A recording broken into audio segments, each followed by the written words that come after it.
for inviting me to the Liberty Coalition. I was really surprised when I pulled in here. I thought it was a very small building, and I pulled in and I saw this huge parking lot, and this is a very nice church, so thank you for inviting me. I'm currently the Lake County Treasurer. I'm serving my second term as a treasurer, and I decided to announce that I'm running for state treasurer, and a lot of it is predicated, when I came into office, there were so many good things that happened, so many positive things that happened in the Lake County Treasurer's office that I really want to take it to the state. And I'd like to talk about some of those things that helped make my decision to run for state.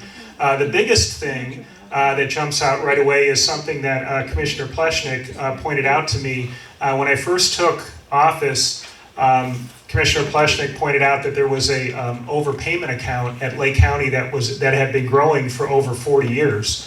There was $5.3 million in this account, and it was duplicate payment. So if somebody made their tax payment and then their bank made the tax payment, the county policy was to keep the money until they asked for it back. This grew into $5.3 million. So when I took office, I said, this money's got to go back to the taxpayers. So we researched for 3 years, and we refunded 17,000 Lake County residents that money. So now the story doesn't end there, because when I go to the state has $2 billion of unclaimed funds. That money has been collected for more than 40 years. That needs to go back. They have a long policy to refund that money where you have to apply for it. You have to find out that you are owed the money. You have to apply for it. It goes through a 4 to 6 month process to get your money back. The money just needs to go back. We could put a disclaimer on the back of a check, a legal disclaimer, send the checks back, and give the money back to the Ohio residents. That's $2 billion that needs to go back. So that's the first thing that I want to work on as state treasurer. Another thing that when I came into office in the county is the investment portfolio. We've got roughly $400 to $600 million in the Lake County investment portfolio.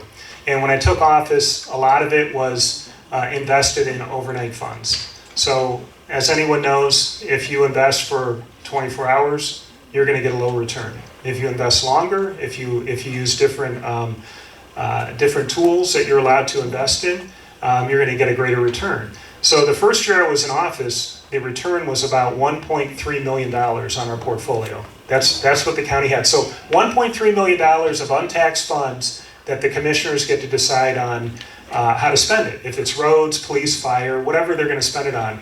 Well, I have an MBA, I have a PhD, I have 30 years of banking experience. I teach finance, investment to students at John Carroll.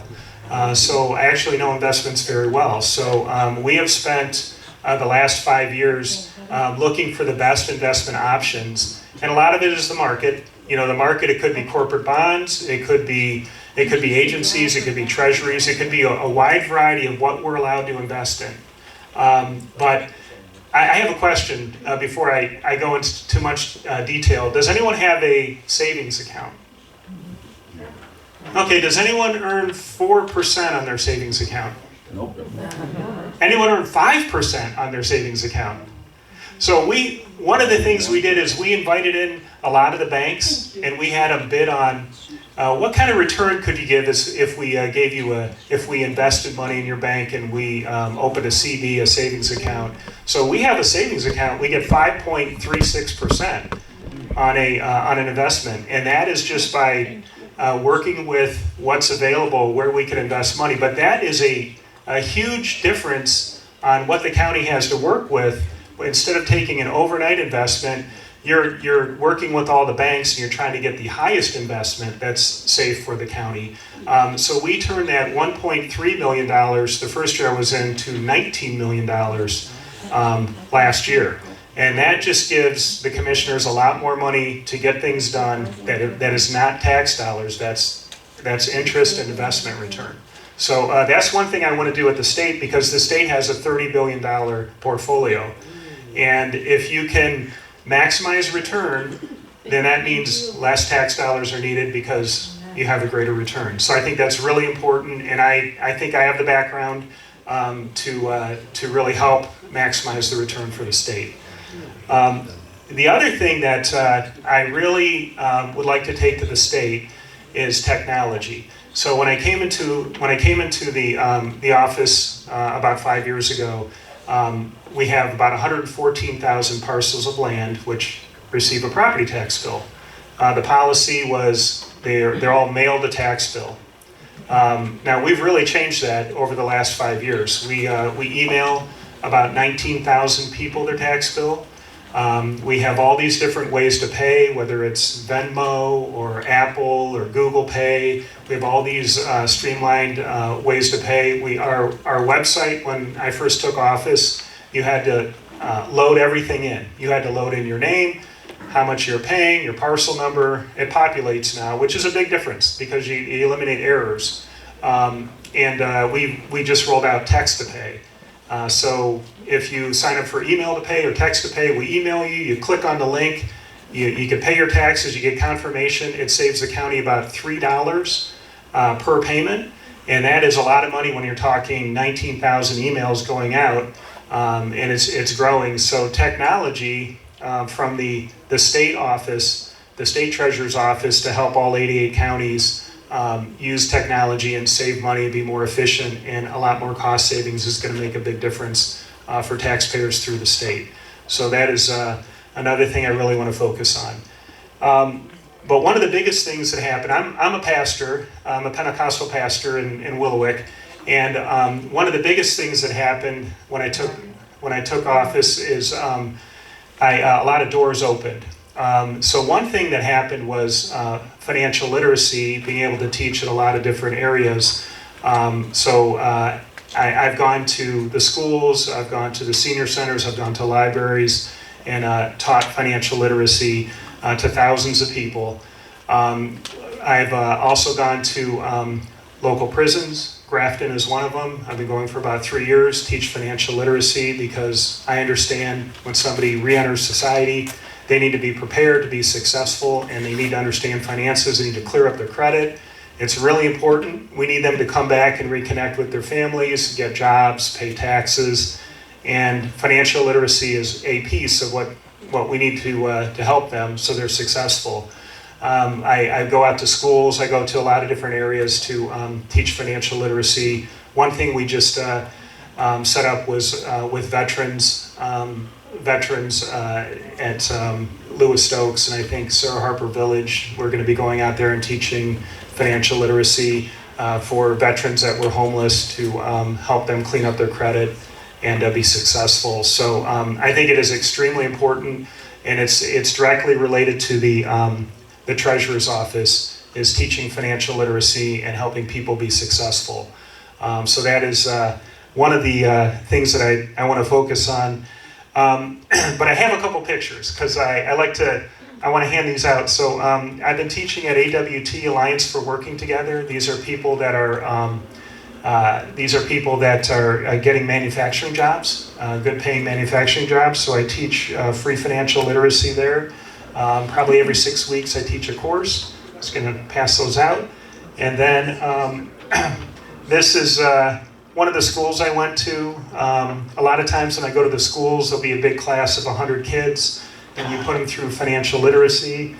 And then we even have a class, I think this is Council on Aging, but we even have a class that we do for elementary school kids. If they're homeschool children, we'll teach them financial literacy just to set them in the right direction. So they understand finances, they understand when their parents are spending money, how that affects the household. And I think it's important to start kids in elementary school on financial literacy. A couple other doors that opened, I don't want to go into a lot of detail, but when I first got elected, it was kind of the beginning of COVID, I believe.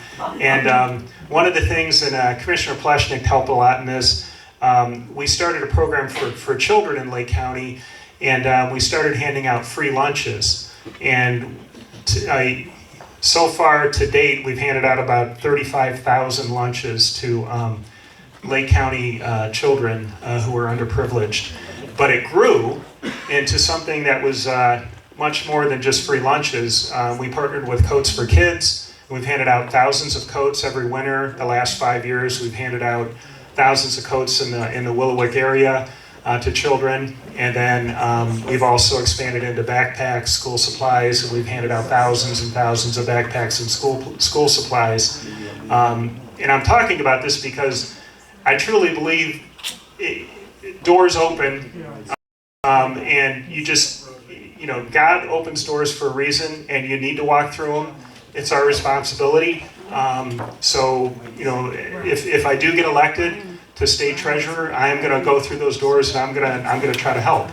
And I just think that is something that God will put on your heart, and you need to follow through.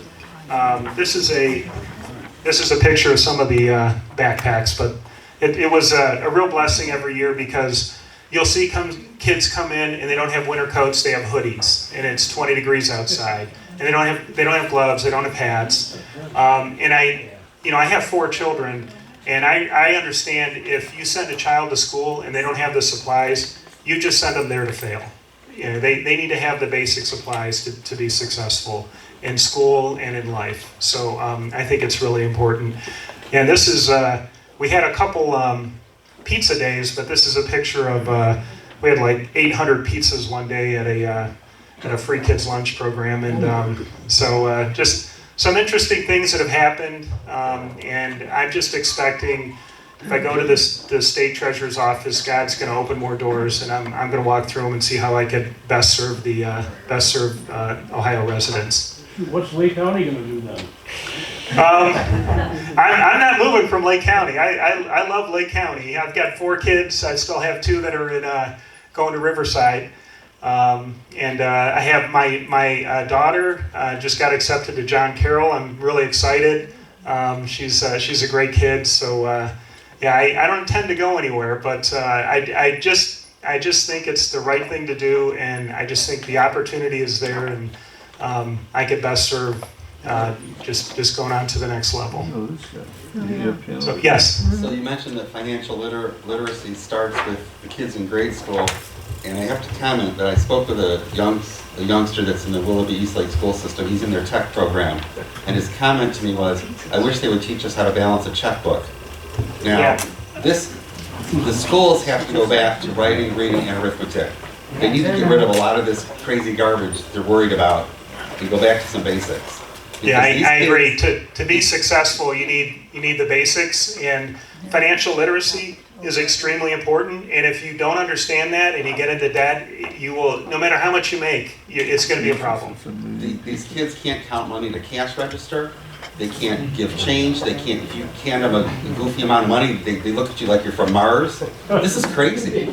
Yeah, financial literacy would be something I'd be pushing very hard from the state for that to be required in schools, and the basic financial literacy so they can function and be successful. It doesn't have to be complicated.